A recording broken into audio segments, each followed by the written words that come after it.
Well, good afternoon, ladies and gentlemen. Welcome to Macon-Bibb County City Hall. We're here for the Board of Commissioners public meeting shortly after 2 o'clock. I'd like to welcome everyone here today. Today's Wednesday, February the 26th, and we're at our third and final hearing regarding House Bill 581. Over the last couple of days, we've had hearings. This is our third one to hear from any citizens regarding House Bill 581. On yesterday, we had 3 that come and spoke. All in favor of opting out, and today at our first meeting we didn't have any citizens show up, and we'll have 1 speaker tonight. Right now we're going to go through once again just a brief presentation of some information on House Bill 581. As you recall, Macon-Bibb County as a consolidated government could not take advantage of the most important part of the House Bill 581, which would give opportunities for additional penny tax to give further relief as well as make up for lost revenue. However, House Bill 92, actually 581 required you to have 3 hearings if you're going to opt out, and you had to do that by March the 1st. There's pending in the Senate now, after having passed the House Bill 92, which would grant a temporary extension to allow people that could opt out and then turn around and opt back in before March the 31st, assuming things would change or if new information were to come out. So this time we're going to go through the brief presentation, then we'll hear from any people on public comment that have showed up and completed the necessary forms to speak. We'll take a brief recess and we'll come back for our regular meeting to consider any resolutions that are out there now. So this time we'll call on our attorney to go through the presentation. Most of you are familiar with that, and then once again we'll discuss it amongst ourselves at the next meeting immediately after this hearing. Thank you.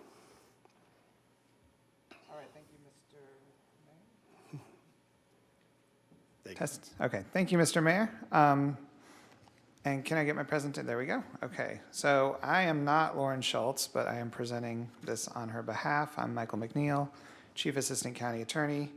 And this is the same presentation Lauren went over with the commission yesterday and about a week ago also. But House Bill 581 was an act that the General Assembly passed last year. It called for a referendum that was approved by the voters in November, and that referendum gave the local governments of Georgia an option to modify their tax structure in 2 ways. And this is an option, and that's what we're talking about later when Miriam references opting in and opting out. So opting out, which we'll talk about in a moment, means keep everything the same. Opting in, which is the default under the bill, does 2 things. First, it creates a floating homestead exemption. And then the second thing is it allows local governments to modify their sales tax collections to make up for revenues that are lost through this floating homestead exemption. So the floating homestead exemption. So a homestead exemption is if you own your house and you live in your house, you're entitled to a reduction in your taxes on that property. And that's owner-occupied residential property. That's called your homestead, and you get an exemption. Right now, the county has a $7,000 homestead exemption for everybody, and that $7,000 comes off of the value of the house. The floating homestead exemption is not a set value. It is a value that adjusts from year to year based on a base year value, which is, in this case, the value of the house as of 2024. Is the starting base year value under this House Bill 581. That then allows the value of the exemption to change from year to year, and the mechanism is that the state of Georgia, the state revenue commissioner, will say how much inflation has gone up in the prior year, and that percent increase in inflation over the prior year will be the cap by which homestead house values appraised or assessed values can increase in that same year.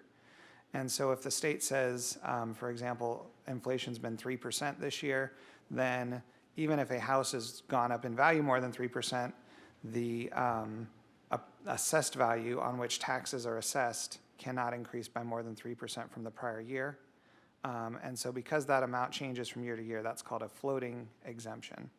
So as I mentioned, we currently have a $7,000 homestead exemption. It's a flat rate for all owner-occupied residential property. So as an example, if a house is worth $100,000 with the $7,000 exemption, then it's assessed as though the value was $93,000. And then under state law, property taxes are only paid on 40% of the assessed value, the final assessed value. So if Mr. and Mrs. Smith owned a $100,000 house, they would pay property taxes at the annual millage rate based on 40% of $93,000, not $100,000. Going to a floating homestead exemption would mean that we would be adding whatever that percentage of homestead exemption is also to the $7,000 that everybody gets. The Department of Revenue has said that for 2025, they are going to assume no inflation, and that means no increase in the assessed values of any homestead properties in Georgia in local governments that have opted into HB 581. So looking at what that looks like as an example, so if the 2024 value of a house was $100,000, 2025 goes up 3%. Even if the millage rate stays exactly the same, so the value of the house, the fair market value, might go up to $103,000. But because the state has said we're going to assume zero inflation from 24 to 25, that $3,000 would not be assessed any property taxes. It would be at the base $100,000. They would get the $7,000 discount, and so they would still be assessed at the $93,000 value rather than a $96,000, which would be the $103,000 minus the $7,000 flat exemption. That would make a tax difference of approximately $12 a year in a reduction for this individual situation from $380 for the year to $368. But as you can see, over time, that gap, that floating exemption would aggregate, it would build up. And so if, again, in going into 2026, next year, there's another 3% increase in the real estate market. And as this was pointed out yesterday, this is a statewide inflationary measure. This is not a local or a neighborhood inflationary measure. The Department of Revenue might say, okay, well, inflation was only 2%. If the millage rate stays the same, yet again, this is assuming no rollbacks or anything like that. The fair market value of the house would be $106,090, but the cap would be $102,000 under HB 581. So there would be the floating exemption to go from $106.90 down to $102, plus the $7,000 flat exemption, and so the total assessed value would be for 2026 $95,000 instead of $106,000. So this would make a difference for the second year then from $392 in taxes down to $376. That's a difference of $16 per year, and so you see that that exemption grows as the rate of value increase for a house increases beyond the rate of general inflation statewide. The base value is reset under a few limited circumstances if the property is ever sold or transferred to another owner, if substantial property changes are made, like a room is added, or if the homeowner no longer qualifies for an exemption. If the owner moves out and turns it into a rental house, for example, then they can't claim homestead exemption on that property. And so in those cases, then either the base year would reset, or if the homestead exemption doesn't apply at all, then they would not get this discount. So in Macon-Bibb, we ran some numbers with our tax assessor's office. In 2024, we had just over 23,000 homestead properties. And in 23 to 24, they increased in value of 7%. They went up about $302 million in total value. In 2019, we had just shy of $25,000 homestead properties. And that year, they had gone up in value 3% from 2018, a total of about $110 million. Compared to commercial and industrial. So commercial and industrial are about 27% of the total tax digest for Macon-Bibb County. The homestead properties went up $82.7 million more in value than the increase in commercial properties. And so projecting this out, the estimates are that as these exemptions aggregate over time, as the value of homes grow, because Macon is growing generally faster than the rate of inflation statewide, by 2030, we're looking at a possible reduction in tax revenue of $8 to $13 million a year, conservatively, and a write-off of our digest, our taxable digest, of between 1.6 and $2.4 billion in inflationary growth. So that brings to the question of opting in and opting out. So as I said, the default is opting in. If the commission does nothing, then we will be opted in as a matter of law by default. To opt out, the commission has to have 3 public hearings. This is the third of those hearings. The commission has to vote on a resolution, and then that resolution has to be sent to the Secretary of State by March 1st. Opting in, once you opt in, if you do opt in, there is no chance to get back out later. This is the one and only chance to opt out, and there's no veto or override. This commission is the final say, and that's how the bill was written. The local delegation cannot opt in on behalf of the commission.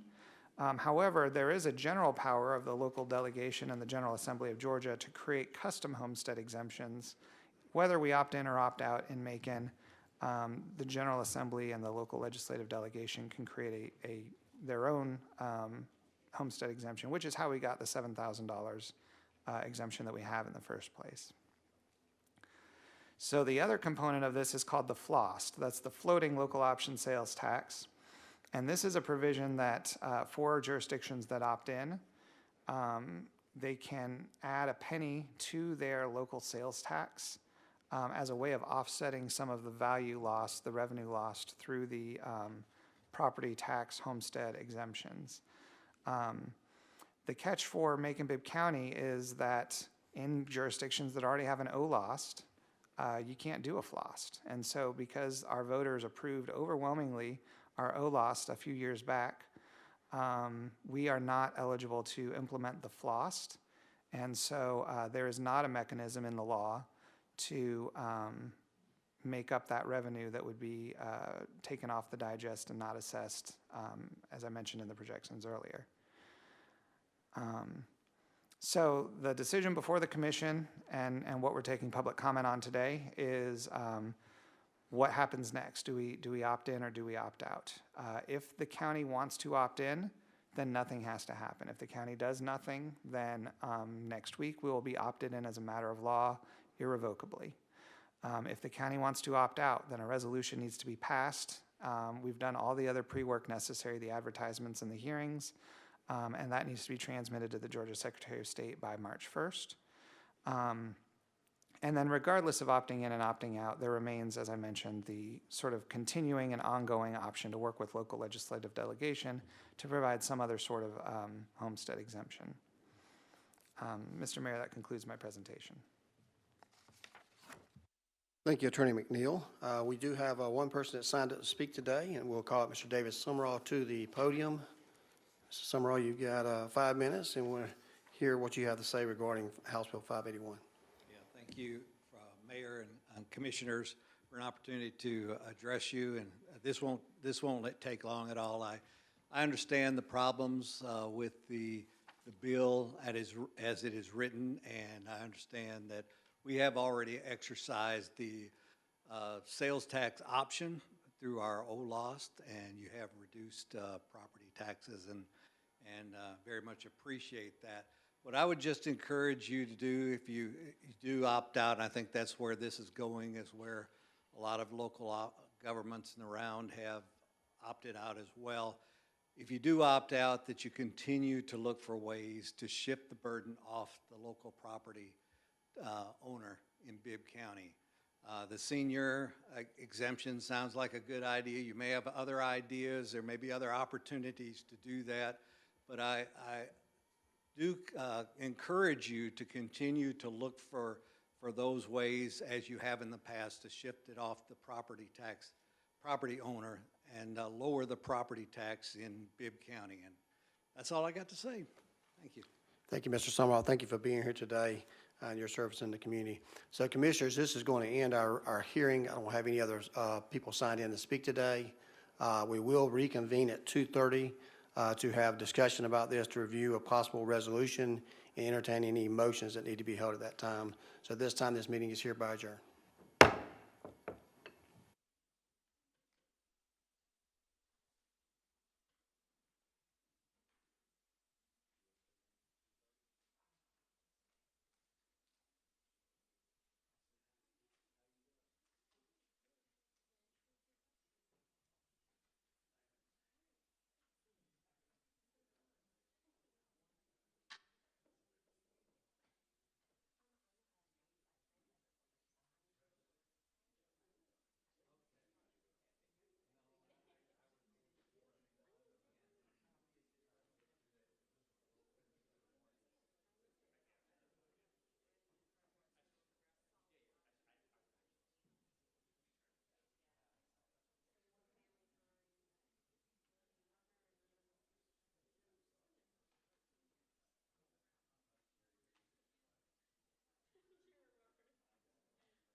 Well, good afternoon once again, ladies and gentlemen, and welcome to Macon-Bibb County City Hall. This is the Committee of the Whole regular meeting that we had advertised, and today is Wednesday, February 26th, and the time is around 2:30. So I'd like to welcome everyone here today. As we had mentioned earlier, this is regarding House Bill 581. House Bill 581 passed about 60% or more of the voters in the state of Georgia, allowing local taxing authorities to opt in or to opt out on some legislative action. Macon-Bibb County has had hearings over the last couple of days, including at 6:05 last night, 9 o'clock this morning, and 2 o'clock this afternoon, and heard from various citizens concerning House Bill 581. Today, we're here at a meeting to discuss whether to opt out or opt in, basically just whether to opt out, because by doing nothing, you would opt in automatically, because we have a imposed deadline of March the 1st when they have to receive it. As I mentioned earlier, there is another House bill out there, 92, that made it successfully through the House and is now in the Senate, but it has not yet been decided. That would extend the time till March the 31st. But since we have to submit our notice by March the 1st, we're having to vote on this issue today. We do have a proposed resolution that should be in front of you or sent by email regarding House Bill 581 and the potential opt-out. We will discuss some of those items, and we can read that into the record as well, and then have some discussion ourselves before whether or not we would take a vote to opt in or opt out. Just want to say a few things and preface that as we are exercising the right that the legislature have given us on having these hearings and deciding for ourselves, just like every other local government and school system, on whether to opt in or opt out. Is my opinion that our vote will protect the taxpayers of Macon-Bibb County, not only for this tax year, but in the future. Fortunately for Macon-Bibb County, a couple of years ago, we did what other people were trying to do through this bill. We passed an OLOST. Macon-Bibb County is prohibited from passing a FLOST, F-L-O-S-T, which would make up for lost revenue, if that's the way you want to look at it, over the next several years. It is anticipated we lose $8 to $13 million over a 5-year period of time if you opted into the 581. But I think other cities and counties along the state are following our lead with the OLOS. They've seen that we reduced our millage rate from over 20 to just 9.9. And that is one reason that I traveled to the Capitol and spoke on the request of our Representative Dale Washburn to speak at a hearing on this regard to show how successful the OLOS has been in reducing the taxes for our community. And based on that, a new law was created, giving folks the way to opt in or opt out. So what we're going to do is talk a little bit today about this bill, answer any questions, and look at the resolution. We have discussed in this meeting and other meetings the potential of doing some additional exemptions. We had one speaker earlier today that wants us to consider any options to reduce or shift the burden off the property tax payers, which is exactly what we did with the OLOS. We have a very balanced approach, and we've shown that even though tax assess on property values have went up, we have collected less property tax over the last several years, which is good. It means we're taking less money. So despite anyone's tax value going up, we're collecting less money on property taxes because we simply have rolled that back. In the presentation that you received earlier, it did not indicate any rollbacks. As you know, each time we have rolled the millage rate back, and I don't see any reason we won't do that in the near future. Of course, that's a year by year and a commission by commission decision based on the finances. We also looked at and explored the possibility. I even did some social media today just to get some general feedback and feelings, and I know you will do the same in your constituency, in your districts, but on a potential senior tax exemption. A senior tax exemption could be whatever number that we say. We're trying to see if there's a way to do it locally. We could have to. I know I mentioned Mr. Summerall earlier today. Thought we could do it with, I know we don't have to go through the school, but we may have to go to our local delegation. But either way, to come up with a number to give an additional exemption to those that I feel that may need it the most. Those that may be on a limited income that have been paying in for a long period of time. Because I know many of you, like myself, get calls all the time about the school board that we can't control. And that's school board taxes, and I don't mind paying taxes, and I don't have children in school anymore, but I understand the pros and cons against paying taxes for someone that's on a fixed income as they get older. And we certainly need and value our school system, and it needs to be properly funded without shifting the burden to everyone that's perhaps at a younger age. and discourage people from coming here. So you got to have a perfect balance.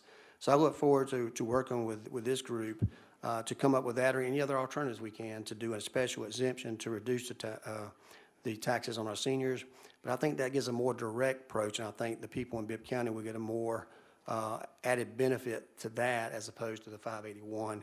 And I look forward to having those conversations with you. You received the resolution. The resolution talks about what we have done to cut taxes in the last several years. It tells you that our current tax exemption in Bibb County is $3,000 more than the state average. State, I believe, requires a $4,000 homestead exemption, and we give a $7,000 homestead exemption. Furthermore, as said earlier, we're not allowed to do the FLOSS because we've already done an OLOST, and we're basically going to be even keel with everybody in Middle Georgia that has at least an 8% millage rate, except for if they were to do a T-SPLOST on top of it, they would have a 9%. So you may have a few people that opt in, but keep in mind, by them opting in, they're going to turn around and have another sales tax, just like we already do. So we're basically on the same footing. So this time, we'd like to entertain any questions that you may have about House Bill 581 or comments for and against. And at appropriate time, if you got the resolution there, we'll probably entertain a motion on that so we can move forward today. So we'll start with Commissioner Valorem. Thank you, Mr. Mayor.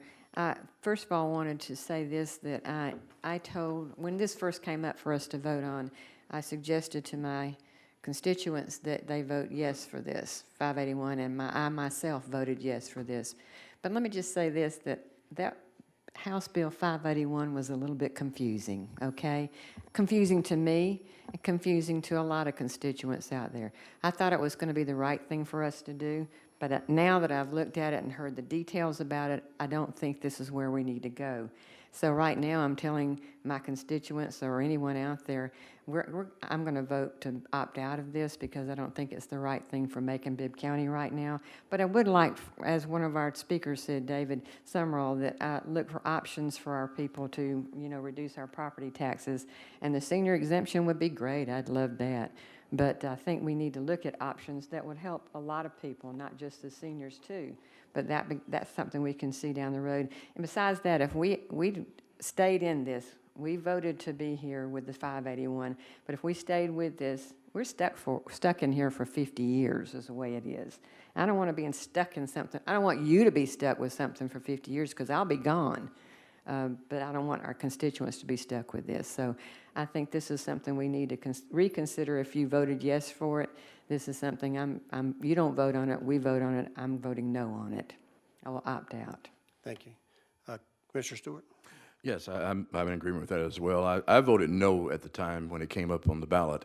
But yesterday I had a chance to hear the Speaker of the House for the state of Georgia talk, and it seems as if municipalities around the state are doing the same thing. They're opting out of it. And, there again, the former mayor made a great state last night in his statement, and I definitely think that we as a city need to opt out of this. Thank you.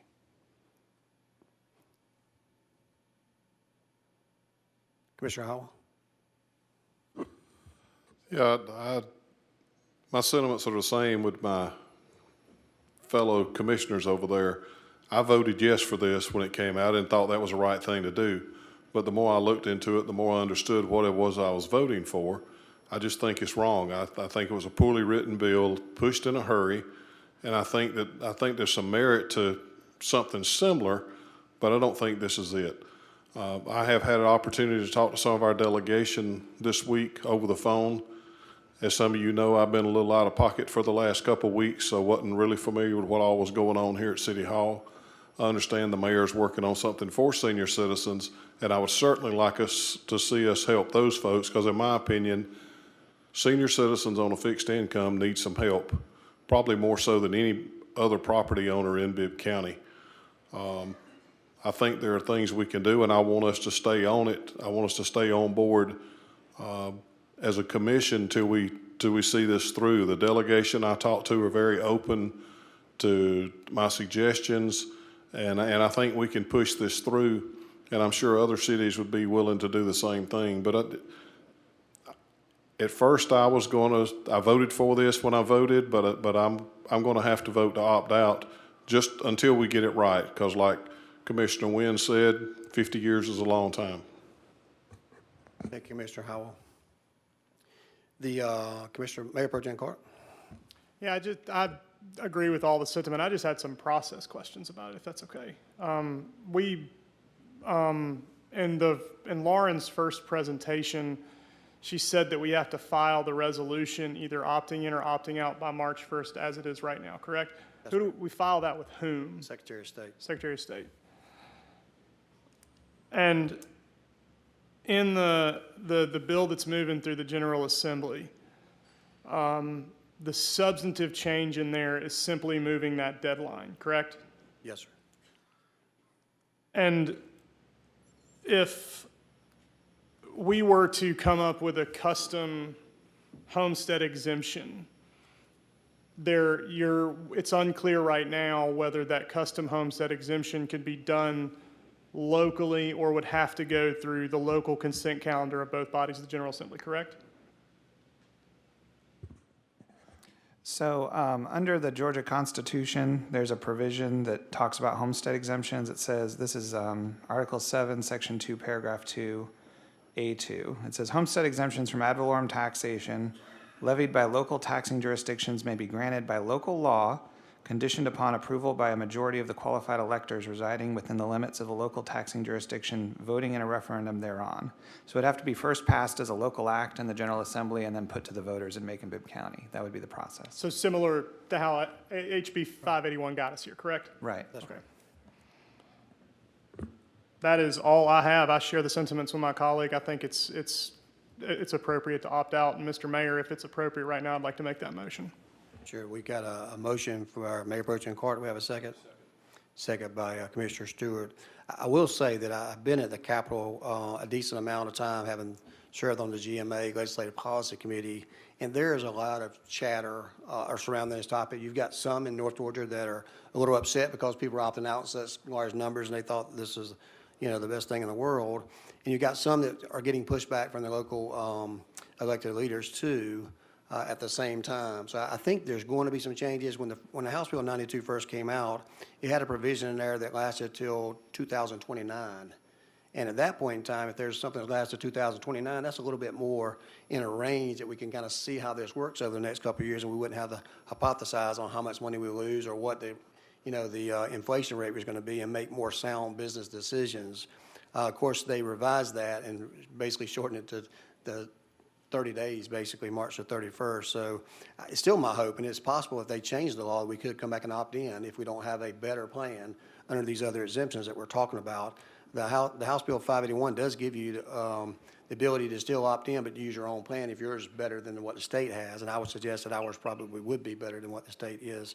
So I hope that is a possibility. We'll be happy to provide any input to our local delegation and to legislators as well, in hopes of that maybe something that may be a better benefit for our community coming forth that we could join into. A couple more hands up. Commissioner Wynn, you want to follow up? Yeah, I do, and thank you. I know we've got a first and a second on this, and I'm good with that. I just want to say that if we redraw something or if we decide to do something else, that it be written differently from what a Philadelphia lawyer has done to write this one up, because we don't understand it. So hopefully our local lawyers can do better than that. Well, lawyers are still going to be lawyers, so. Yeah, but maybe not from up north, who knows? Sometimes it's not plain English, but I think it meets all the statutory That therein requirements. lies the problem, it's not plain English. Commissioner Howell? Yeah, I guess I should have wrote my thoughts down so I wouldn't have to come back. And this is one other thing that helped me with my decision. Folks, we got to remember that I think this whole bill is reaction instead of proaction against the hyperinflation that we've seen in the last several years. And I think that now things have calmed down. We're not going to see this hyperinflation. My house personally, I bought it in 18, and you can go back and look on the records. Every year, my house value has gone up. So has everybody else's, but property values are based on sales, and sales have gone up, and we know what all's happened since COVID happened. So I think that this may be a reaction to something that's going to cure itself. I don't think we're going to keep seeing this kind of hyperinflation. I certainly hope we don't see this kind of inflation going forward. And I think that things are going to correct themselves. But I just want to point that out, that sometimes maybe we react to stuff maybe a little too boldly when it's not really necessary. Good point. Commissioner Stewart? Yeah, I can't go as far as to say that, you know, the economic forecast for the next 4 years is going to be as rosy, especially if you keep seeing terrorists and things like that. So I'm not making that contention at all. But I am saying the way that it's written, as Ms. Wynn and everybody else has echoed, the former mayor brought up some good points as far as the various neighborhoods last night. But even if you live in a neighborhood that's considered, as he said, popular neighborhood, it's kind of un-American to see your house value have to be at a certain amount. You want to make sure you have great equity in your house. I'm sure Mr. Bechtel can attest to that. You want to make sure that those values are rising. So for something to say that it's got to stay at a certain amount, to me, is very un-American. Thank you for that. It appears that that's everyone who had asked to speak on this. We do have a motion and second. Let also the record reflect that we've got Mr. Paul Bronson, who cannot be here for other commitments with his employment. He is on the telephone. Commissioner Bronson, you're still with us, I assume? Yes, sir. That's right. Thank you, sir. So we have everyone present here, and we'll go ahead and take a vote. We'll just do a yea or no vote unless you want to do a roll call. But all those in favor of the motion, please say aye. Opposed, nay. Nay. We got passes 8-1 with Commissioner Wilder in opposition. So thank you for that vote. That does conclude our business today. We do have a meeting next Tuesday, the 4th. We hoped also to have a update on the Macon Violence Prevention Program to give you some information on the programs we've done over the last year. It's been a great year as far as improvement made over the last year, so we're happy to come brag about that. I think we've asked the sheriff to come to get some information as well. And we have other items, including possibly a mid-year adjustment that we do each and every year. For new commissioners, you know, maybe in for a little shock, but we have to adjust the budget middle of the year, and sometimes there's some large figures there. So if you have any questions, once you get that, please don't hesitate to give me a call, and we've probably got some capital improvement items on there as well. So this time, there's no other business that brings us before here. We're going to adjourn the meeting. Thank you very much.